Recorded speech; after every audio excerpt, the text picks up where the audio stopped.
സുവിശേഷം 5-ാം അധ്യായത്തിൻ്റെ 1 മുതൽ 9 വരെയുള്ള വചനം വായിക്കുമ്പോൾ അവിടെ ബത്സയിദ കുളത്തിൻ്റെ കരയിൽ കിടക്കുന്ന 38 വർഷമായിട്ട് തളർന്നു കിടക്കുന്നവന് അത് കൃപ കിട്ടുന്നതാണ്. ഈശോ അങ്ങോട്ട് ചെല്ലുകയാണ്, അല്ലാതെ ഇങ്ങോട്ട് അവൻ ചെന്നിട്ട് കേട്ടുന്നില്ല. ദൈവം അങ്ങോട്ട് കൊണ്ടുവന്ന് കൊടുക്കുന്നതാണ്. ദൈവം അങ്ങോട്ട് ചെന്ന്. അപ്പോൾ ഓരോ ഹൃദയങ്ങളെയും പരിശോധിച്ച് ദൈവം ഓരോരുത്തർക്കും ദൈവം കൃപ കൊടുക്കുന്ന കാണാൻ പറ്റും.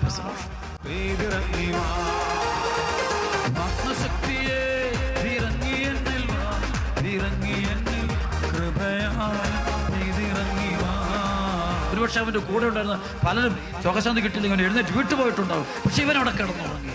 കാരണം അവനറിയാം, അവൻ വിശ്വസിക്കുന്നു, ദൈവം അവനെ ആകർഷിക്കുന്നു, ആകർഷിക്കപ്പെടുക. ആകർഷണമാണ്. എൻ്റെ പിതാവിനെ ആകർഷിക്കപ്പെടാതെ ആരും എൻ്റെ അടുക്കലേക്ക് വരുന്നു.